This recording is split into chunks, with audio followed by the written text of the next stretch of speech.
you can raise your hand. Okay, so you using Google Ads. So I want to go through how we can set up a Google ad real quick, but it's a lengthy section. Okay, so I'm going to need everybody to stay with me for this one. We can move on to the next slide. Thank you. I want to talk about how we can get started with Google Ads.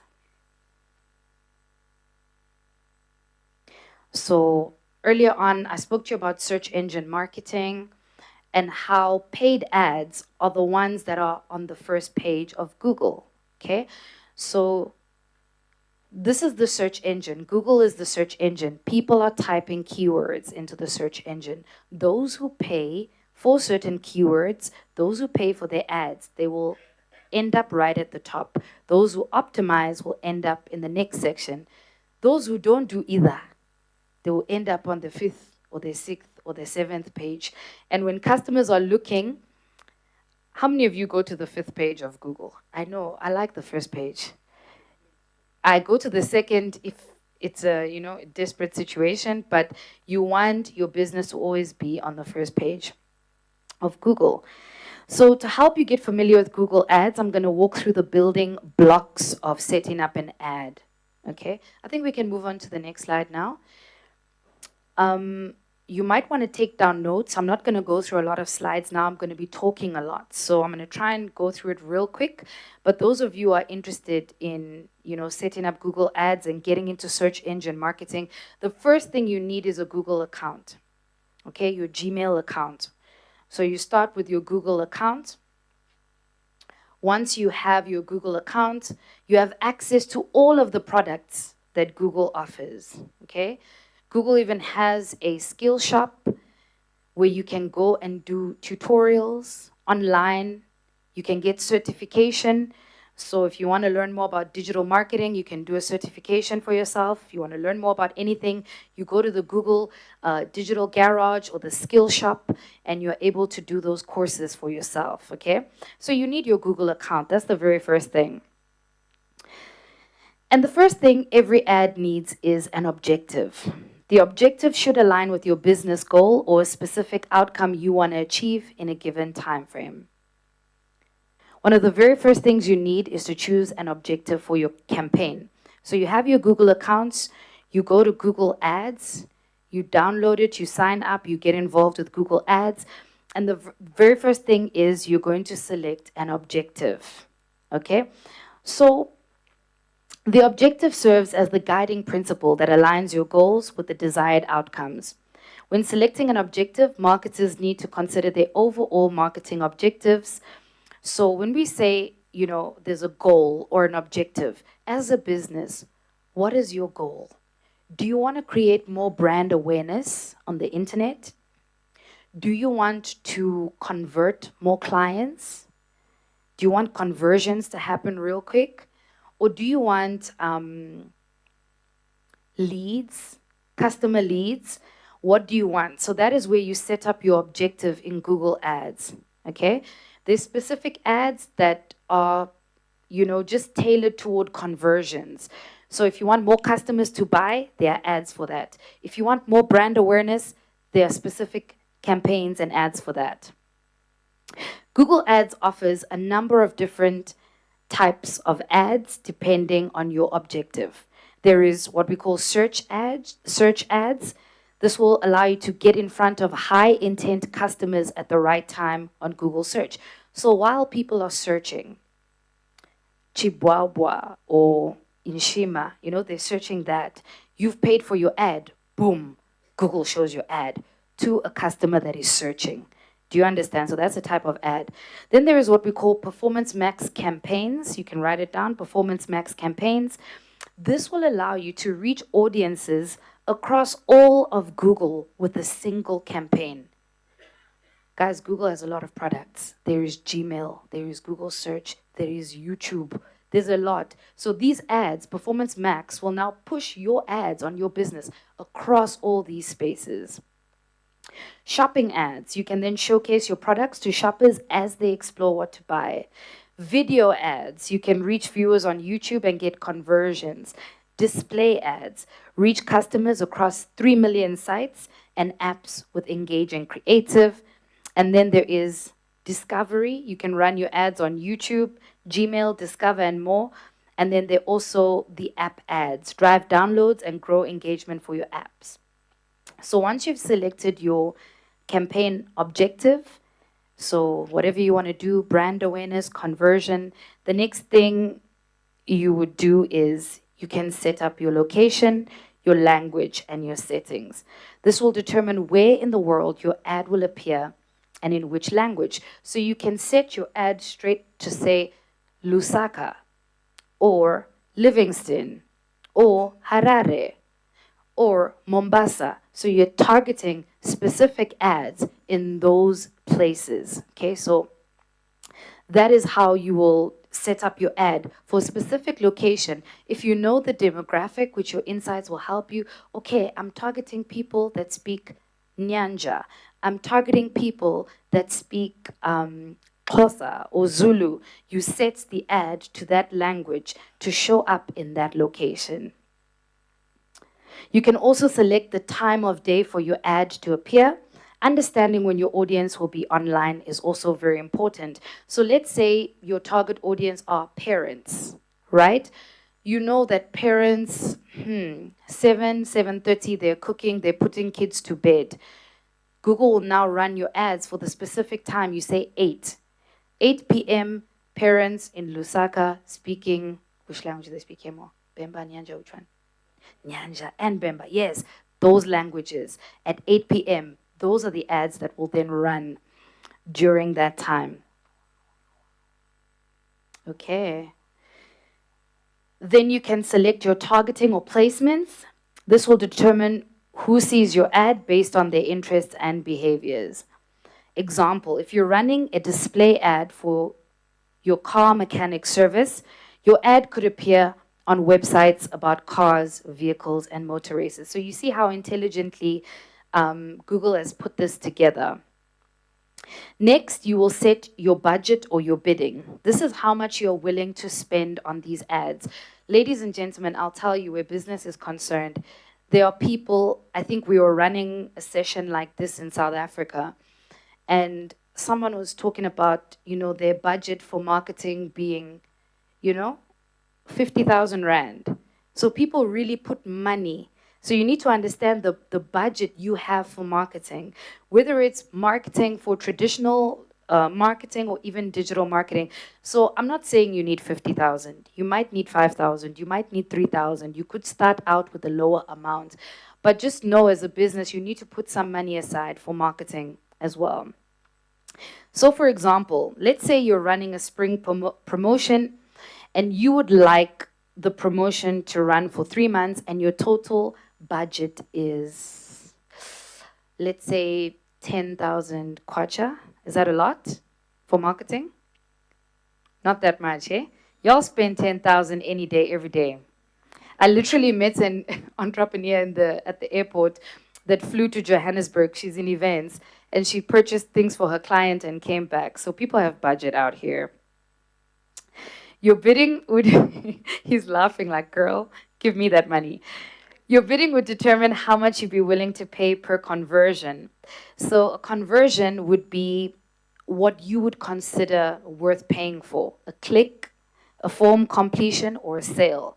How much money would you put on one click, right? So out of your budget, let's say you have 10,000 kwacha, and you say a sale is worth 300 kwacha to me.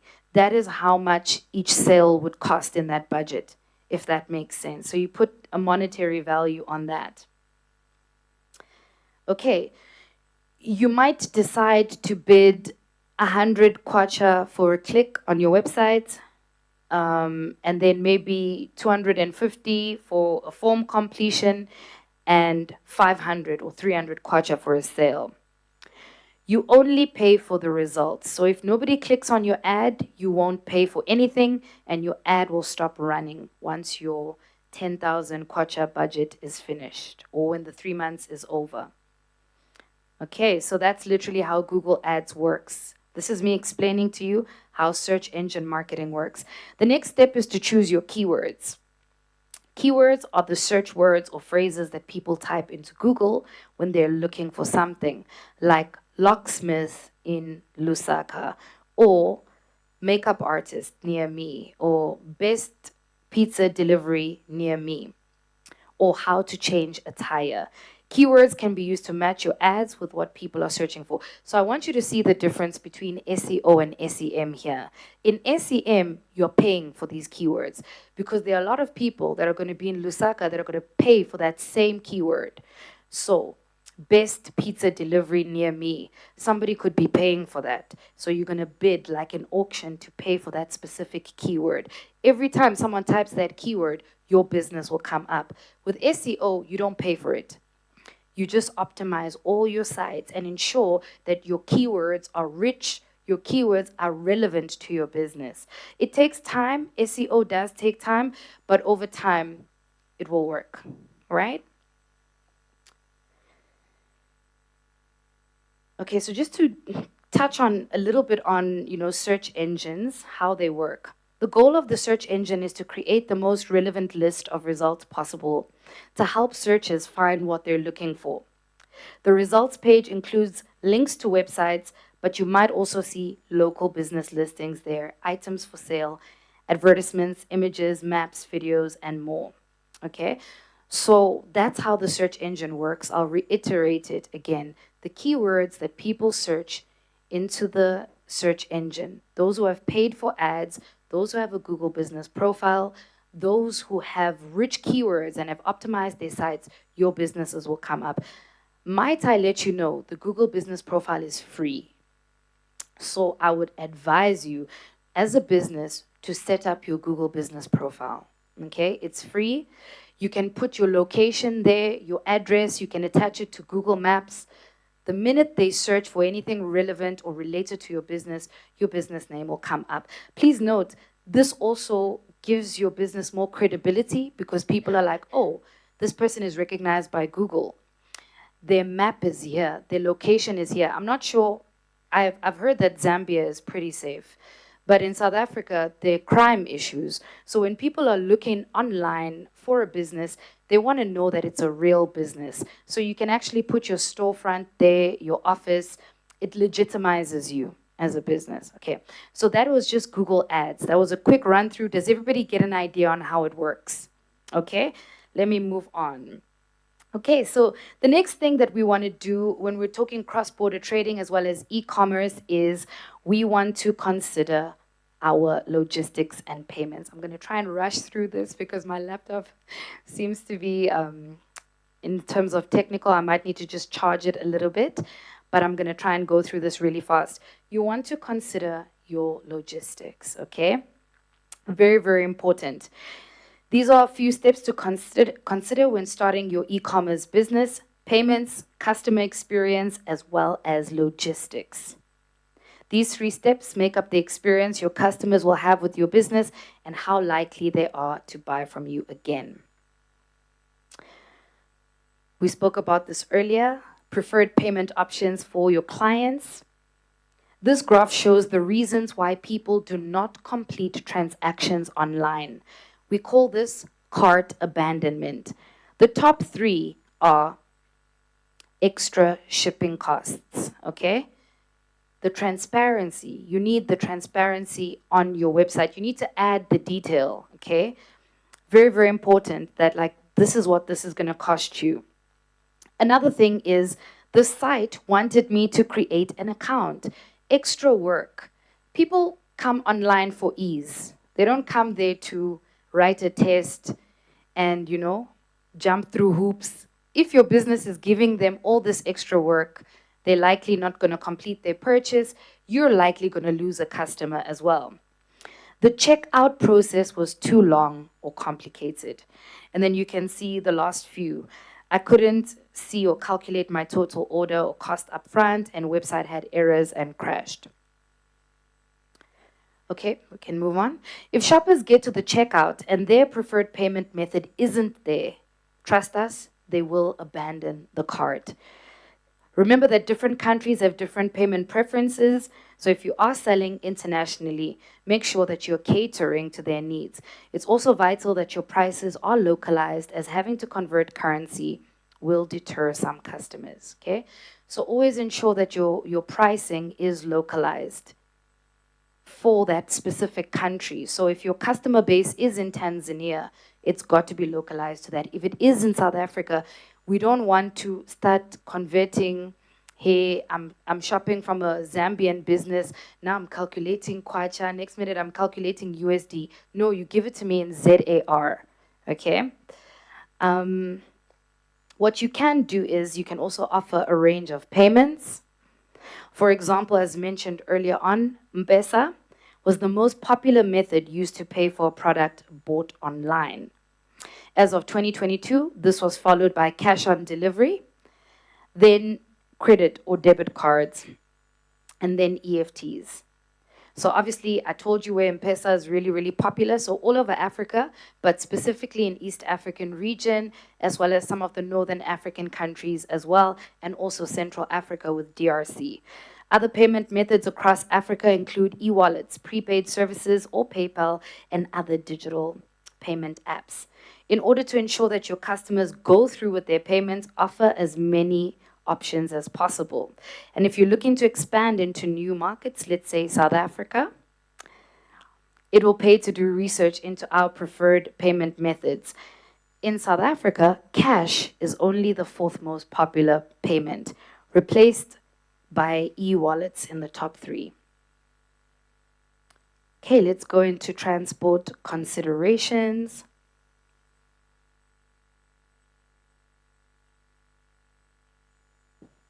Okay. Ifia, could I ask that we just do a short break, even just for 3 minutes, so that I can just get a little bit of juice on the laptop? So everybody, let's do a leg stretch. We'll be back in the next 5 minutes or so just to wrap this up. Okay, thank you so much. You may take a break.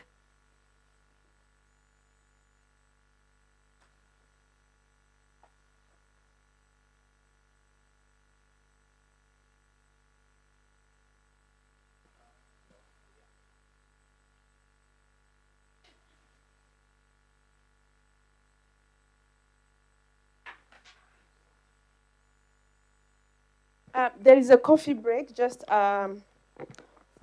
outside, so you are invited to have your tea break. Thank you.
Hi, everybody. Apologies about the long wait, just having a technical difficulty.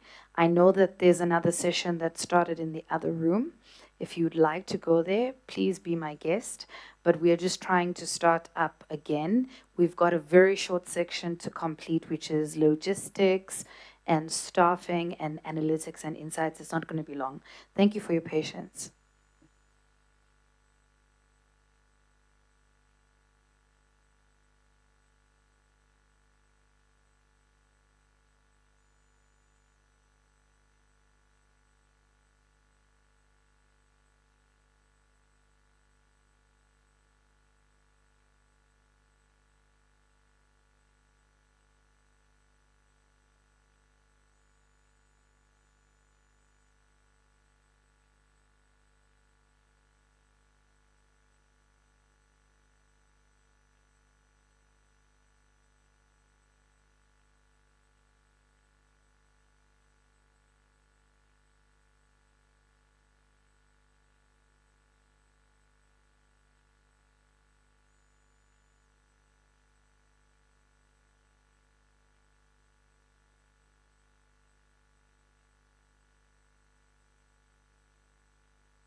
Okay, we are 2 minutes to starting. Thank you, everybody, for your patience. Thank you. How was your tea break? Was it refreshing? I know that's been quite a long week. Well, long day at least. With your few sessions you've had, we're almost complete. Okay, so we're talking cross-border transactions, cross-border businesses, as well as e-commerce. Unfortunately, we've lost some of our colleagues, but I totally understand that they needed to go to the other session. So far, we have introduced the great opportunity that does exist through doing business online. Every business can reach a global market and can be international through just increasing their online presence and starting to do business in that way. So we've just come from looking at logistics as well as fulfillment, and now we're going to be talking transportation, because transportation is a part of logistics as well as fulfillment. Transport is a critical part of the overall customer experience because it is the physical touch point with a customer. Over 50% of calls and emails businesses receive are related to transportation issues. During international fulfillment, taxes, customs duties, VAT, and other factors come into consideration. So keep that in mind. Taxes, customs duties, and VAT. Okay, so those are the things that come into consideration. That's what's going to affect your profit, your bottom line as well. And how you handle these can ultimately result in a positive or negative customer experience.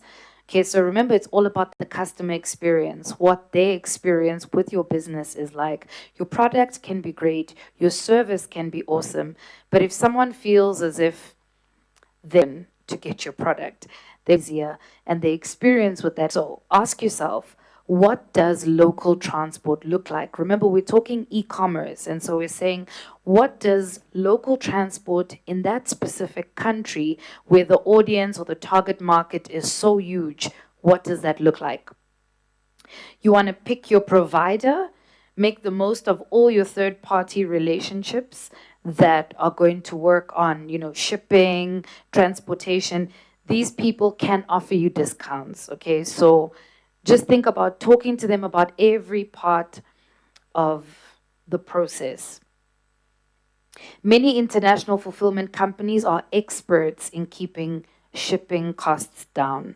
They do this by using government carriers who don't charge a lot of customs brokerage fees like private carriers do.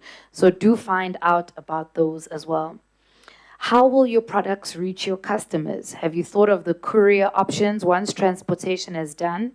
How are those products going to get to your customer's place? And then last but not least, returns and refunds, okay? So you might be thinking, oh, I'm into e-commerce, I'm selling products, I've done my logistics on transportation, but what does returns and refunds look like? So if your customer says, listen, this product is not up to scratch, it's not up to standard, what does that process look like for you? You don't want to deal with it when you get there, when you get your first refund or your first return. So items like clothes, hair, makeup, those physical touch, non-perishable items, there's a high turnover for, or high turnaround for that kind of return and refund. But food, because of the fact that it's perishable, obviously, not that much. Okay, so let's look at a few service providers that we can consider. So Africa's e-commerce ecosystem relies heavily on reliable local courier services to deliver products efficiently and to reach customers in various regions. These 4 companies are some of the most prominent local courier providers that play a crucial role in the e-commerce landscape. The very first one is EMS Fargo. This is a trusted courier service in Kenya, known for its nationwide reach and quick delivery times. They offer a range of delivery options, including same-day delivery, next-day delivery, making them a preferred choice for time-sensitive shipments. Then there is GIG Logistics. This is Africa's leading indigenous logistics company, powered by technology with a solid reputation for e-commerce and social commerce tailored logistics. So give them some more research. Then when we get to South Africa, the Courier Guy is a prominent logistics and courier service. They operate in South Africa, and they offer a range of logistics solutions, including domestic and international courier services, express deliveries, and specialized freight services, with a focus on customer satisfaction. The courier guy has become a trusted choice for individuals and businesses seeking timely and secure transportation of their parcels. So we've looked at Kenya, we've looked at South Africa, and Africa is a distinguished delivery company in Nigeria, provides customers with a versatile platform for sending and receiving items globally, making it an ideal choice for business owners engaged in international trade, particularly with locations like China, the UK, USA, as well as Turkey. Beyond facilitating imports, Topship excels in local and interstate deliveries within Nigeria, offering same-day services to major cities like Lagos, Ibadan, and Abuja. Okay, so that is Topship right over there. When choosing a local courier provider, it's essential to consider factors like delivery speed, coverage area, cost, and reliability. Each of these providers offer unique advantages, making it important for small and micro businesses to select the option that best aligns with their business goals. Now, DHL is another option that you can use for your logistics. Now, they really cater to your small and medium-sized businesses who often face a lot of logistics challenges. DHL offers a robust solution to tailor-made for SME needs. Okay, so DHL operates in over 220 countries, ensuring that your products can reach a worldwide audience. You can also access new markets and customers easily. They're known for their dependable services and on-time deliveries. This will help you build trust with your customers. They've got diverse shipping options that you can choose from, a range of shipping options, including express, standard, as well as economy. This will help you adapt to your customers' needs and budget, reducing cart abandonment. Once shipped, DHL offers end-to-end tracking in real time for your monitoring shipments. This keeps your customers informed and enhances their experience of shopping with you. DHL also offers customized solutions for SMBs, and it is ideal for your small parcel shipping. It offers fast door-to-door delivery for urgent shipments as well. They also allow you to outsource warehousing, so you don't need to worry about storage, and you can focus on your core business. All of this is offered at a competitive price and transparent fee structure, allowing you to reduce the shipping costs for your customers. Like we said, the transparency of the shipping cost is so important. And if something does go wrong, you have access to 24/7 customer service whenever you do need it.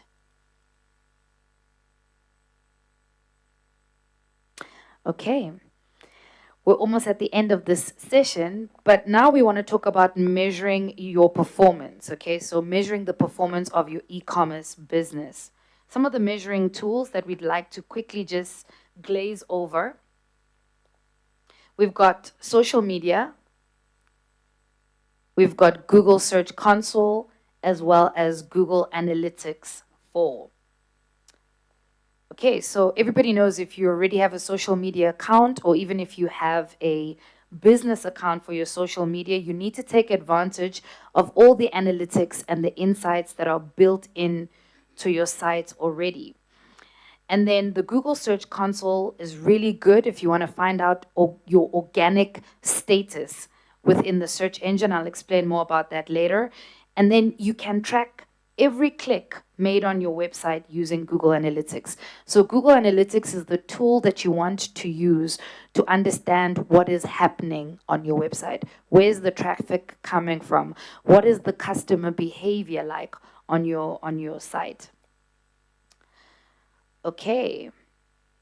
Remember that when you are doing, working with social media, you can go to the next page, and you're getting the insights on Facebook, Twitter, and Instagram, using the built-in analytics tools come in super handy, and especially if you don't have a website yet, okay? So if you're looking, even if